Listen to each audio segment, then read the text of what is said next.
이렇게 보고 여기 보면 이제 한 것 끝낸 겁니다. 이게 제가 이제 제 자신을 아까 모른다고 했는데 오늘은 이걸 끝낼 줄 알았는데 이 오전과 오후를 모르는 거예요, 인간이. 그래서 제가 이제 하면서 또 역시나 뭐 이것만 가지고 저는 출식 2시간 했다 그랬지 않습니까? 그러니까 이제 그것도 여러분 하면 동영상 보시는데 오늘은 이제 일단 1권까지 우리가 봤다고 생각하시고 104페이지 보시면 2권은 인간의 죄, 타락으로부터 시작합니다. 근데 인간의 타락에 중요한 게 하나 있는데 바로 언약을 체결하신 거예요. 언약을 체결했다면 언약에는 뭔가 하면 머리라는 개념이 있고 머리가 대표가 되는 거예요.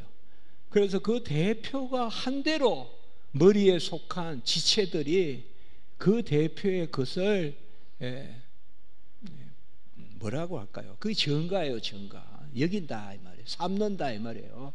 그래서 하나님이 아담과 언약을 맺으셔서 아담이 동산 중앙에 있는 선과 악을 알게 하는 열매의 실과를 따먹지 않았으면 그 마음에 유혹이 생겼으나 먹음직하고 보암직하고 지혜롭게 할 만큼 탐스럽기도 한지라 그것을 이기고 따먹지 않았으면 영생을 누렸어요.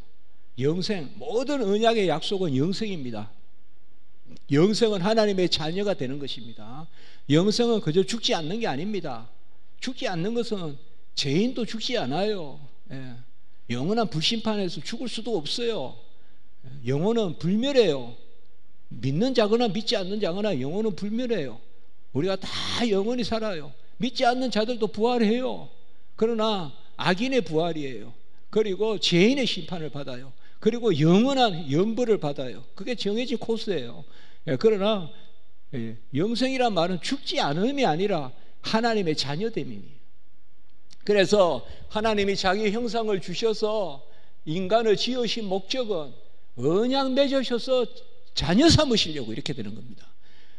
인생을 자기 형상을 지어서 지정의로 인격체로 지으셔서 왜 지정의로 지으셨느냐? 언약에 대한 인격적 순종을 받으려고.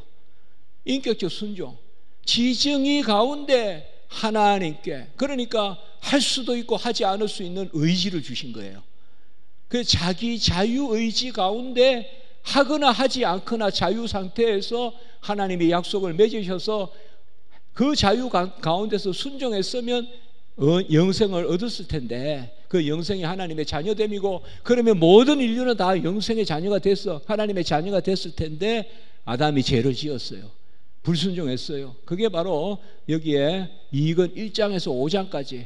그러니까 인간이 죄를 지으니까 바로 사망이 들어오거든요. 죄의 싹성 사망이고, 그 언약의 원리에 따라 언약에는 머리가 있고 머리에는 정가가 있는데 바로 아담이 첫 언약의 머리고 아담은 죄를 지었기 때문에 죄가 모든 인류에게 전가됩니다. 그래서 전가된 죄, 그게 바로 원죄입니다. 그러니까 원죄를 정의해 달라 그러면 전가된 죄 혹은 타고난 죄, 누구나 타고나면서부터 가지고 있는 죄, 그게 이 부분입니다. 그래서 104페이지 보시면 불순종, 불충, 배은망덕, 야심, 교만, 사실 이게 다 거짓으로부터 비롯됩니다. 거짓. 여러분, 우리가 진실되면 교만하지 않습니다. 진실되면 겸손하게 되어 있습니다, 인간은. 그런데 악에 속한 것은 거짓의 압이잖아요.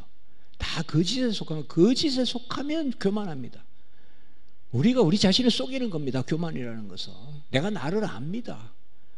내가 저 사람보다 뭐 그 뛰어난 게 없다는 게 알면서도 자꾸 뛰어나게 삽니다. 그게 교만이거든요. 그 거짓이 들어오고 교만이 들어오고, 그 교만이 극에 달한 것이 바로 하나님과 같이 되리라. 나중에 바벨탑도 있지 않습니까? 그래서 하나님은 인간을 선하게 지으셨어요. 순전하게 지으셨어요. 그런데 인간이 자유의지로 타락했기 때문에 하나님 탓이 아닙니다.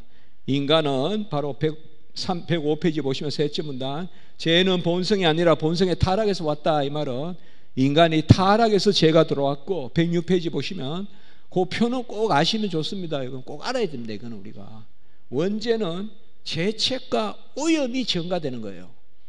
죄책은 뭐냐 하면 죄의 책임이고, 죄의 책임은 곧 죄의 형벌이고, 죄의 형벌은 사망입니다.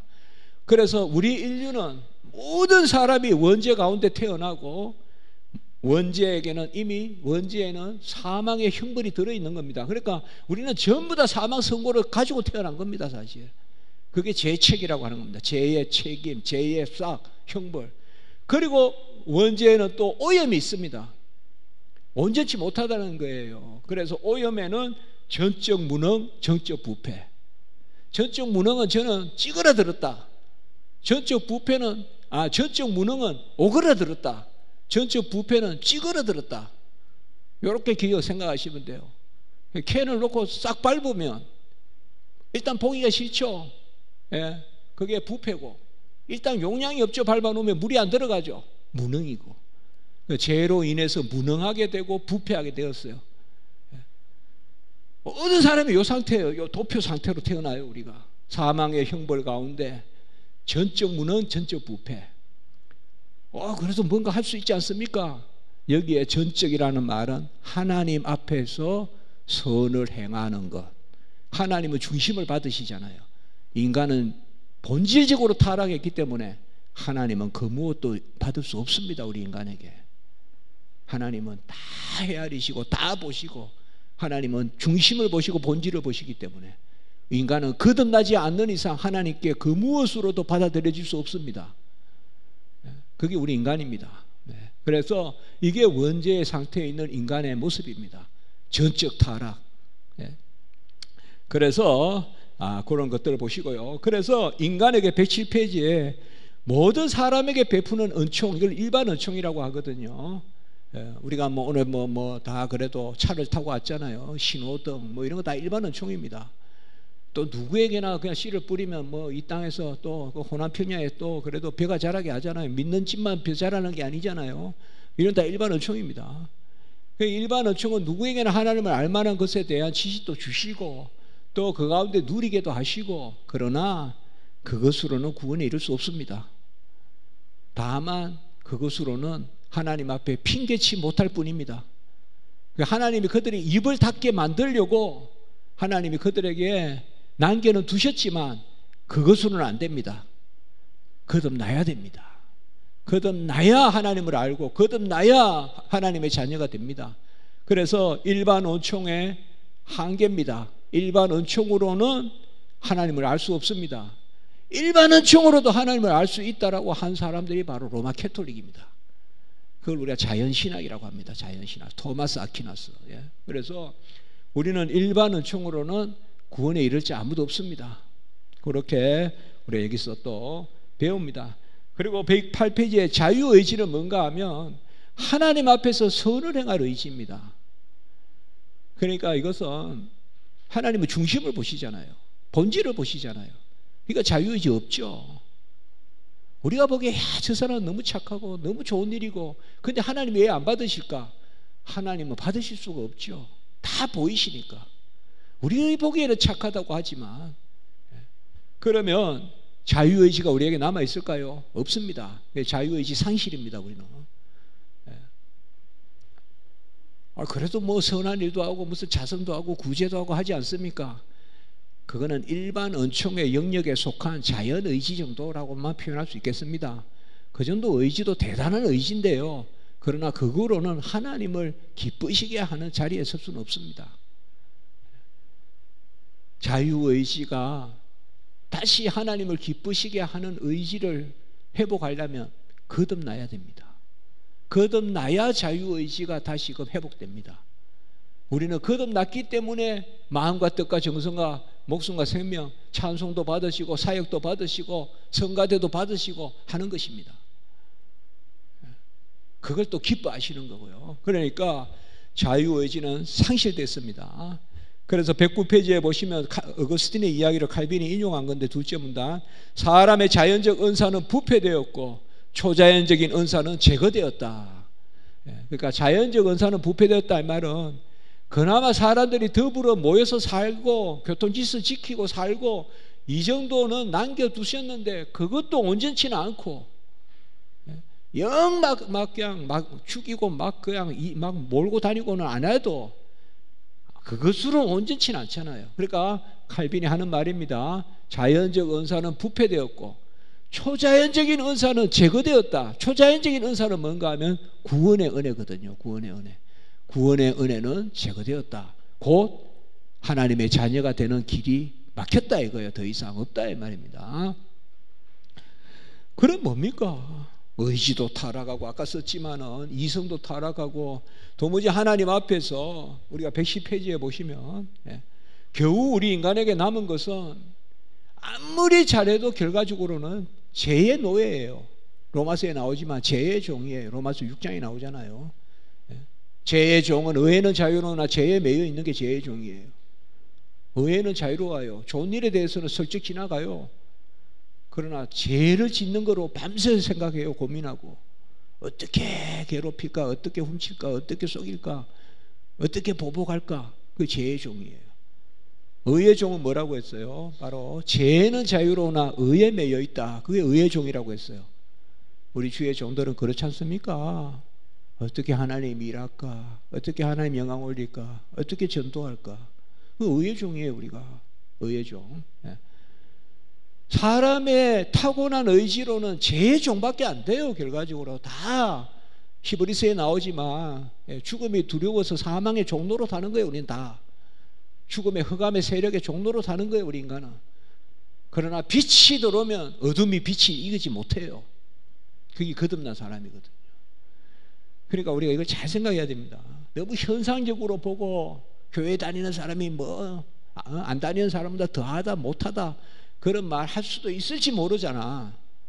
하나님은 우리의 부족함조차도 받으십니다. 우리는 거듭났기 때문에 중심이 합한 바 되는 그 자녀로 삼으셨기 때문에 그게 자유의지론입니다. 그러니까 자유의지론은 은혜의 승리를 이야기하는 그게 중요한 겁니다. 왜 이 자유의지론은 중요할 때마다 자유의지 논쟁이 있거든요. 어거스틴과 펠라기우스, 루트와 에크, 칼빈과 피기우스 중요할 때마다 자유의지 논쟁이 있거든요. 요새도 보면 자유주의 신학자들은 자유의지 다 인정하거든요. 그런데 우리는 뭘까요? 나는 할 수 없다. 그 가운데 뭐예요? 은혜로 모든 것이 된다. 이렇게 가는 거잖아요. 그러니까 이 자유의지 논쟁이 결국 어거스틴과 펠라기우스의 은혜 논쟁이라고요. 은혜 논쟁. 오직 은혜, 전적 은혜, 그거는 자유의지 상실. 우리는 자유의지 없다. 하나님 앞에 선을 행할 의지 상실했다. 그럼 어떡하냐?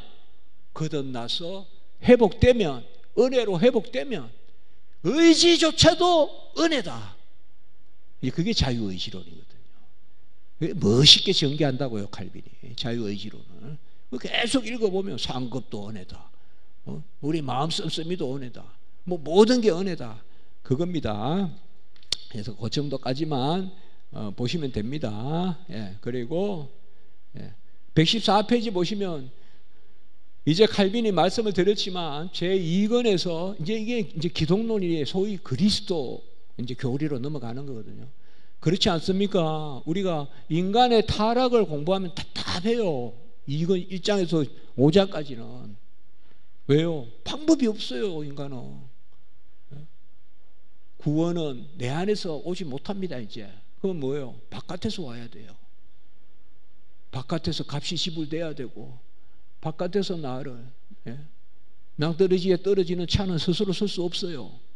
누가 그 차를 세워줘야 돼요. 낭떠러지에 떨어지는 차가 발부딪히면 칠수록 더 떨어져요. 방법이 없어요. 인간은 절망이에요. 그러나 하나님이 그 방법을 내시죠. 그게 이제 예수님이란 말이에요. 그 기록이 뭐냐? 창조, 타락, 구원, 그 실체, 구원, 그 기록이 뭐냐? 신구약이다. 그 기록이 뭐냐? 율법과 복음이다. 그래서 결국은 이 기록의 실체는 뭐냐? 신구약의 실체, 율법과 복음의 실체는 누구냐? 그리스도다. 그게 이제 칼빈이 말하는 소위 언약신학입니다. 그게. 칼빈의 언약신학이라는 것은 우리가 개혁신학을 언약신학이라고 하거든요. 개혁신학을 언약신학이라고 할 때 어느 한 정력의 어느 한 정의가 아닙니다. 전체 신구약의 실체가 그리스도다. 그게 언약신학입니다. 그렇게 전개되는 겁니다. 그러니까 언약신학이라는 것은 어떻게 보면 성경 전체를 다 이야기하는 겁니다. 그래서 칼빈은 보통 율법이라든지 복음이라든지 이런 것은 일권에 성경을 할 때 다루거나 이렇게 하거든요, 보통. 아니면 저 교회론에 가서 은혜의 방편할 때 성경 공부시키라고 할 때 이야기하거나 그렇게 하는데, 칼빈은 예수를 다룰 때 딱 이 자리에 위치시킨 거예요. 이게 우리 개혁신학의 언약신학이라고요. 그래서 칼빈은 율법과 복음, 신약과 구약, 그래서 율법에는 114페이지 보시면 하나님의 뜻이 계시되어 있고 어떠하심이 계시되어 있다, 이거거든요. 내가 거룩하니 너희도 거룩하라, 이게 율법이지 않습니까? 그러면 하나님의 거룩하심, 어떠하심이 드러나 있고, 너희도 거룩하라, 우리가 그렇게 살아라, 우리를 향한 하나님의 뜻도 그곳에 계시되어 있죠. 그래서 율법은 하나님의 어떠하심과 하나님의 뜻이 계시되어 있는데, 아무도 우리는 율법을 다 지킬 수가 없습니다. 율법은. 그래서 율법을 지켜 구원에 이를 자 아무도 없습니다. 야고보서에 나오지만 모든 율법을 다 지키고 하나만 어겨도 사망입니다. 우리는 모든 죄의 싹수 사망이거든요. 그럼 어떡합니까 우리가? 율법은 저주입니까? 그럼 율법을 모르면 낫습니까? 아닙니다. 율법은 바로 하나님이 명령하시면서 약속을 주시는 하나님의 규범입니다. 그게 바로 115페이지입니다. 율법에는 경건하고 올바른 삶의 규범이다. 이게 이제 우리 개혁신학입니다. 율법은 규범입니다. 우리가 산에 올라가면 길이 필요하지 않습니까? 그 길이라는 거예요. 하나님의 백성이 사는 길이라는 거예요. 이스라엘 백성이 이제 홍해에서 출애굽했을 때 무식해요. 아무것도 몰라요. 그들은 배운 적도 없어요. 몰라요. 아무것도. 그러나 시내산에서 하나님의 자녀의 규범을 주신다. 이게 율법이거든요. 경건하고 올바른 삶의 규범. 경건하고는 1에서 4계명이에요. 하나님의 예배의 계명이에요. 올바른이나 그래서 5에서 10계명. 이웃 사랑의 계명이에요. 주로 그렇게 생각해 볼 수도 있어요. 그래서 경건하고 올바른 삶의 규범으로 율법을 주시는데, 이 율법은 언약의 법이다 이 말이에요. 율법에는 약속이 있다 이 말이에요. 율법에는 약속이 있다. 그래서 우리가 갈라디아서도 보면 모세의 법을 아브라함의 언약을 430년 후에 율법이 폐하지 못한다. 율법은 언약 가운데 주어진 것입니다. 오직 믿음으로 어렵다함을 어렵게 여기게 되는, 어렵다함을 여김을 받는, 그 창세기 15장, 그 다음에 로마서 4장, 히브리서 11장, 아브라함의 말씀, 아브라함에 관한 그 언약, 그것을 모세 언약에 폐할 수 없다. 하나님은 명령하시면 약속 가운데 명령하신다. 우리가 레위기에 보면 내가 거룩하니 너희도 거룩하라 해놓고 주님이, 하나님이 바로 말씀하시거든요. 나는 너희를 거룩하게 하는 하나님이다. 명령하신 분이 친히 하신다고요. 제가 그 말씀 보고 이 말씀이구나 이게.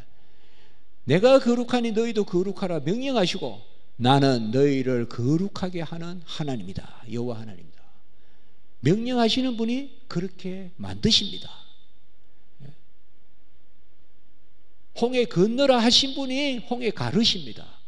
연이고 무너뜨리라 하신 분이 연이고 무너뜨리십니다. 그들은 그냥 돌았을 뿐이에요. 그들은 그냥 마지막에 찬송했을 뿐이에요. 마지막 와 소리는 찬송의 소리예요. 된 줄 믿고 미리 와 한 거예요. 한번 믿음의 와지. 그거는 뭐 와 소리 때문에 여리고성이 무너졌다, 그거는 너무 과한 거 아닙니까? 그거 아무리 자유주의 신학이라도 와 소리 내면 그냥 무너집니까? 하나님이 하신 것이죠. 자, 칼빈에게 이 율법이라는 것은 명령과 함께 약속이 있다. 그 약속을 우리에게, 이 명령과 함께 약속이 주어지는 이 약속에 대한 값은 누가 치르셨냐? 예수님이 치르셨다. 그래서 예수님이 율법의 완성이다. 그리고 그 완성의 의미로서 로마서 10장 4절에 율법의 마침이다.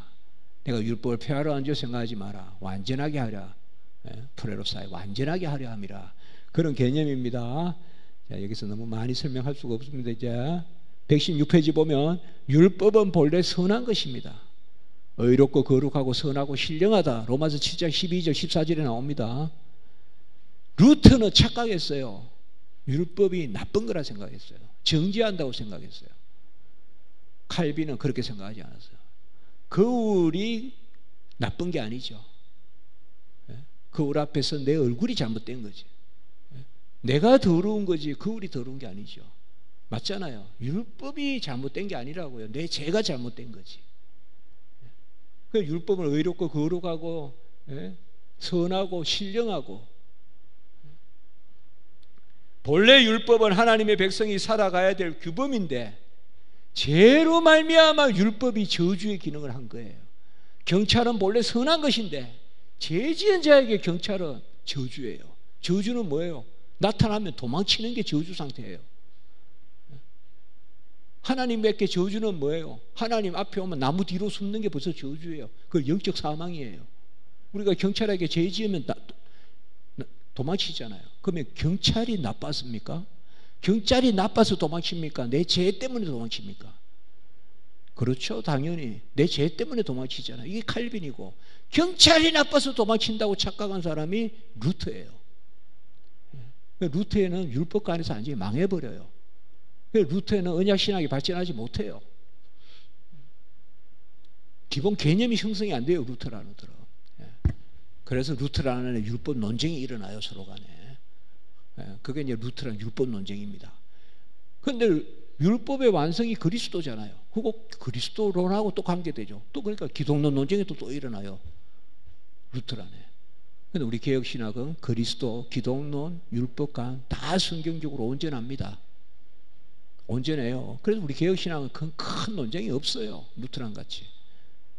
나중에 조그만 논쟁들이 있지만 그건 어떻게 보면 그렇게 논쟁이라고 할 것과도 없어요.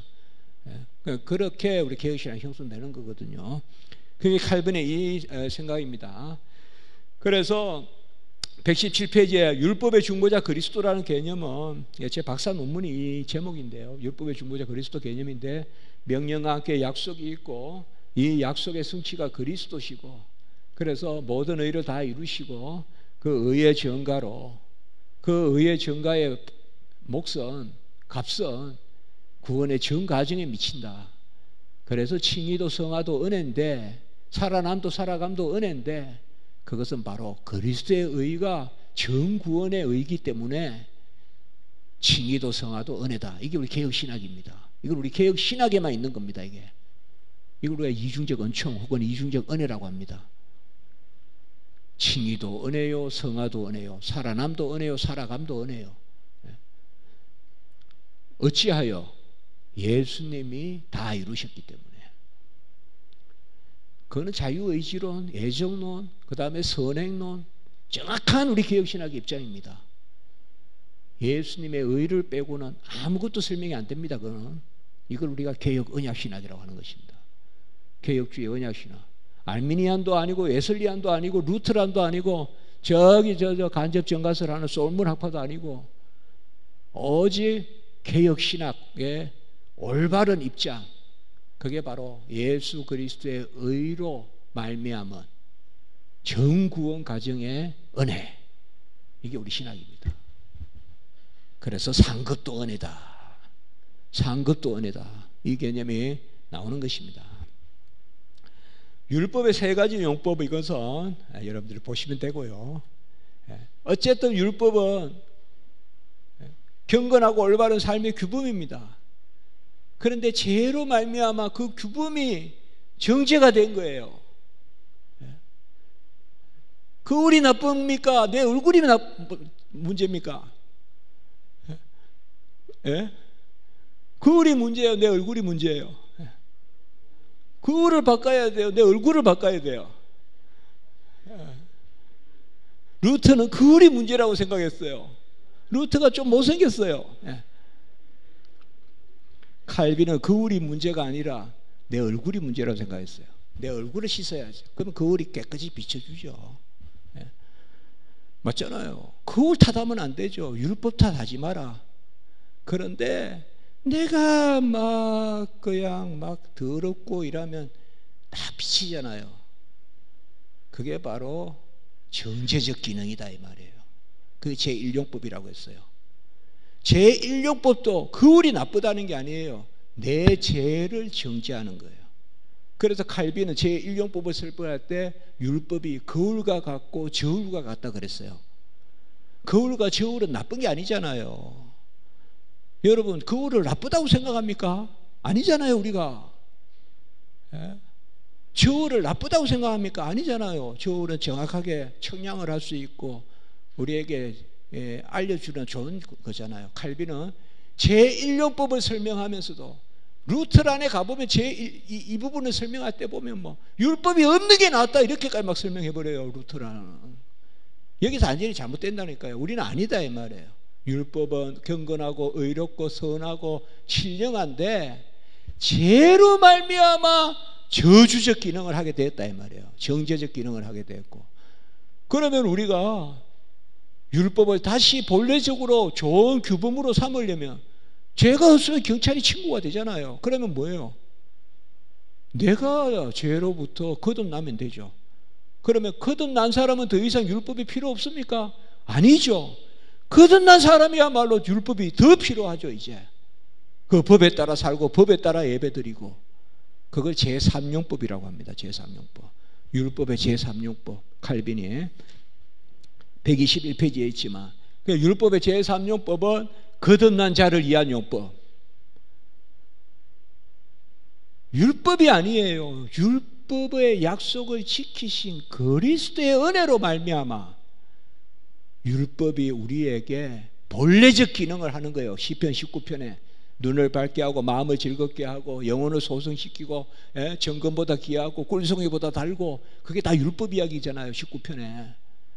거듭난 우리에게는 법이 그렇다고요. 여호와의 법을 즐거워하시기 바랍니다. 여호와의 법을 즐거워해야 돼 우리는. 그러면 우리는 뭡니까? 율법 주의도 아니고 율법 폐지도 아니고 뭡니까? 복음이죠. 복음이죠. 그 복음이 뭡니까? 그리스도가 율법을 다 이루시고, 이게 복음이죠. 그러니까 율법 시대는 지나갔고 복음 시대가 왔다 이렇게 말해서도 안 되죠. 이건 세대주의죠. 뭐 어려울 게 뭐가 있어요? 이게 어려울 게. 율법 폐지도 아니고 율법주의도 아니고 맞잖아요. 성경에 뭐가 그래요? 그러니까 루터란들이 아무리 생각해도 스승 루터가 틀렸거든. 그러니까 멜라우톤이 대들었단 말이에요. 스승 루터한테. 우리 스승님 좀 존경하지만 틀렸습니다 이거. 그런 논쟁이 일어났네. 아그리콜라라는 사람은 그래도 루터가 맞다. 율법은 정죄하는 거다. 본질적으로 정죄하는 거다. 그러니까 멜라우톤은 아니다. 거듭난 사람에게도 율법이 작용해야 된다. 루터란에는 거듭난 사람은 율법 폐지를 이야기한 거예요. 루터는 사실상. 그러니까 막 싸우다가 나중에 타협했어요. 1555년에 뭐라고 타협했느냐? 율법은 거듭난 사람에게도 작용한다. 이렇게 해놓고 칼빈같이 단서를 붙였어요. 단 영원히 정죄한다 이렇게 해놨어요. 그러면 거듭난 우리에게 율법이 정죄합니까? 아니잖아요. 이제는 자유롭게 됐잖아요. 우리가. 오히려 더 잘못된 거예요. 옛날보다. 타협하려다가 정죄라는 것도 살리고, 거듭난 사람, 우린 거듭난 사람에게는 뭐예요? 본래적 기능을 감당하고, 그래서 칼빈은 뭐라고 했는가 하면 제3용법이 본래의 주요한 용법이라고 그랬어요. 칼빈은. 잘 새겨드리세요. 율법의 본래의 주요한 작용은 거듭난 성도들을 위한 율법의 작용이라고 이야기했어요. 그게 제3용법이라고요. 제2용법은 뭐 우리가 쉽게 말하면 율법이 우리의 형벌을 알려주어 죄를 억제하는 기능, 이게 제2용법이거든요. 그래서 이 율법과 그리스도 이 개념을 정확하게 알면 그게 123페이지에 또 잘 정리되어 있고요. 바로 중보자가 없으면 어떤 즐거움이나 달콤함도 없다. 122페이지에 보면 달콤함이 뭘까요? 제 지도 교수님도 이 달콤함에 대해 제가 이제 미국에서 공부했던 헤슬링크 교수님은 제가 미국에 떠날 때 이 논문을 쓰고 계셨는데, 칼빈의 신학에 있어서의 달콤함. 달콤함이 뭘까요? 나는 할 수 없으나 하나님이 친히 행하실 때, 나에게 명령하시고 하나님이 친히 이루실 때가 달콤한 것입니다. 내가 할 수 있어서 하는 것은 달콤함이 아닙니다. 그거는 산 것도 없습니다. 내가 할 수 있어서 할 수 있는 것은 하나님이 받지 아니하십니다. 거듭나지 않은 것은 받지 아니하십니다. 거듭난 것만 받으십니다. 그게 기도의 때입니다. 그러니까 내가 할 수 있어서 할 수 있는 것을 안 받으십니다. 그래서 어거스틴이 나에게서 찾으소서, 하나님의 것을 찾으소서 이렇게 기도했습니다. 나의 것이 없고, 그게 뭐예요? 하나님이 나에게 명령하시되 명령하신 분이 친히 이루실 때 그때가 달콤한 것입니다. 그게 율법의 달콤함입니다. 그러니까 율법의 달콤함은 그리스도가 계셔야 달콤하죠. 그래서 그리스도가 없이는 어떤 기쁨도 달콤함도 없다. 오블렉타치오 수아비타스, 즐거움도 기쁨도 없다. 이렇게 루터 칼빈이 이야기한 거예요. 그리스도가 없이는 어떤 즐거움은 바로 아까 말로 하면 열매가 맺고 가즙이 풍성한 그런 즐거움. 과일이 뭔가 막 즙이 있고 막 그 영어로 주이시라 그러거든요. 막 물기가 있고 그래야지 즐거운 거잖아요. 우리 인생도 그런 게 있어야 즐겁잖아요. 그리스도가 없이는 어떠한 가즙도 없고, 하면 물기가 없고, 그게 아니라 항상 물기가 있고, 그 다음에 어떤 달콤함도 없다. 그래서 하나님은 우리에게 달콤함을 주시려면 어떻게 하실까요? 애통하게 하신다 이 말이에요. 명령하시는데 나는 할 수 없습니다 하는 명령을 하신다고요.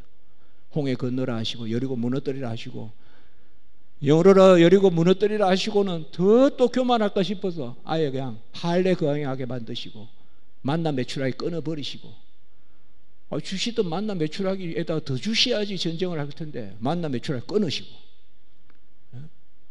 어디 병기를 준비하라는 건 한 곳에서 안 나와요. 병기를 들고 가란 말 하나도 없고, 그리고 뭐예요?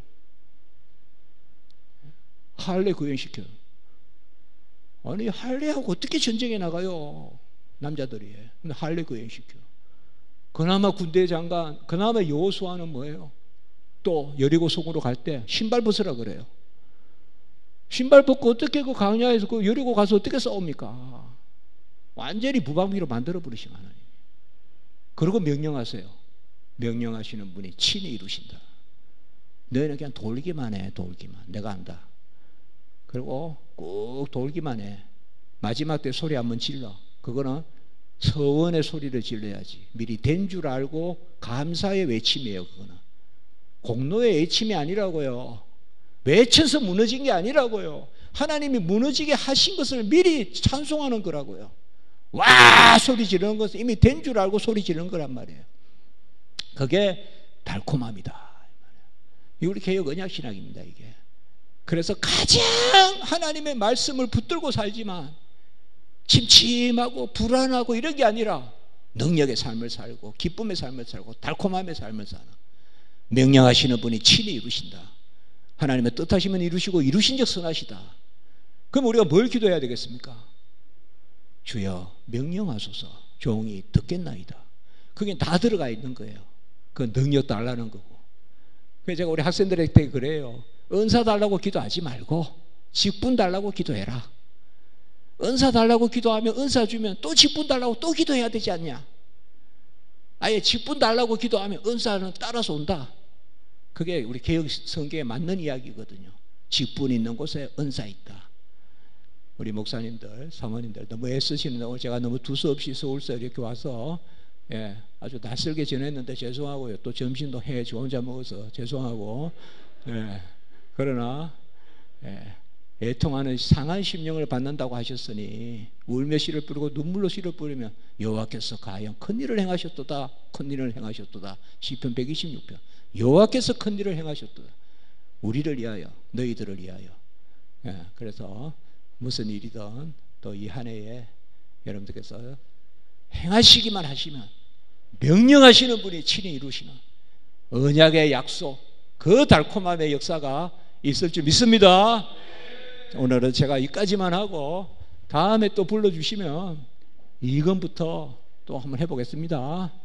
오늘 여기까지 하겠습니다. 감사합니다.